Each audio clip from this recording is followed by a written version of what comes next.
kula waxaan wanaagsan saaxiibyaal soo dhawaada muuqaalkan yar ee kooban waxaa rabaa inaan kaga hadlo kulamada horyaalka waddanka Ingiriiska ee Premier League maanta laga ciyaarayo kuwooda ugu xiisaha badan.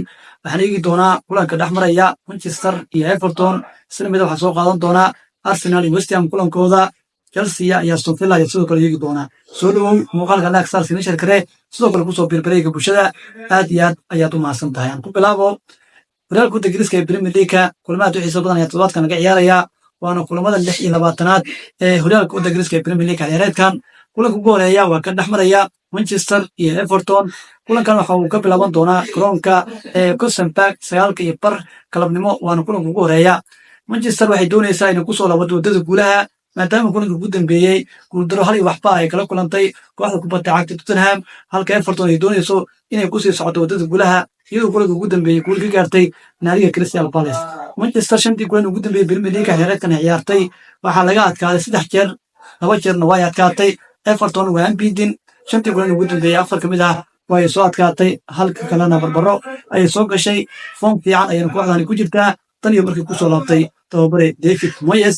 haddaba kulankan saaxiib muxuu ku dhamaan karaa soo saadaari oo aragtidaada qaybta hoose igula wadaag. aad iyo aad u mahadsan tahay.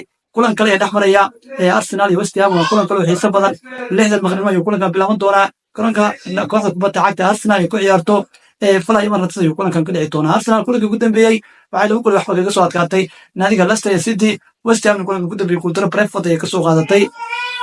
haddaba Arsenal waxay doonaysaa in ay ka faa'iidaysato barbaradii toddobaadkan Liverpool ay la gashay naadiga Aston Villa, waxaana ay rabaanba inay soo yareeyaan farqi dhibcaha oo haatan 8 dhibcood hogaanka looga hayo, iyadoo Arsenal shantii kulan ugu dambeeyey Premier League unbeaten ay tahay. 4 kamid ah way soo adkaatay, halka kalena barbara ayay soo gashay. West Ham shantii kulan ugu dambeeyey mid ay soo adkaatay, midna waa laga adkaaday, 3 kalena barbaro ayay soo gashay kooxda kubadda cagta West Ham. haddaba kulankan muxuu ku dhamaan karaa Arsenal farqi dhibcaha ee hogaanka looga hayo ma soo yareyn kartaa, iyadoo soo saadaray aragtidaada qaybta hoose igu reeb. kulanka kale aan eegayo Premier League kulamada maanta waa ka dhex maraya Chelsea iyo Aston Villa. 2:00 garoonka Aston Villa ay ku ciyaarto ee Villa Park ayuu kulanka ka dhacaya. Chelsea waxay doonaysaa inay kusoo laabato wadada guulaha maadaama kulanka ugu dambeeyey 3-waxba Brentford ay leedahay Brighton ay kaga adkaatay, halka kooxda kubadda cagta Aston Villa kulanka ugu dambeeyey barbaro 2-2 ah ay la soo gashay kooxda kubadda cagta Liverpool. haddaba kulankoodii ugu dambeeyey xilciyaareedkan labadan kooxood 3-waxba waxaa ku adkaatay naadiga Chelsea ciyaartii ka dhacday garoonka Stamford Bridge. Chelsea mar kale miyaa Aston Villa ka adkaan kartaa? Aston Villa ma ka adkaan kartaa kooxda kubadda cagta Chelsea?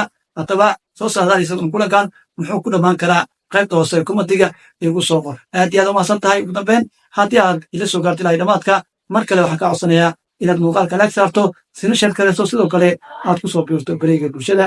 aad iyo aad ayaad u mahadsan tahay.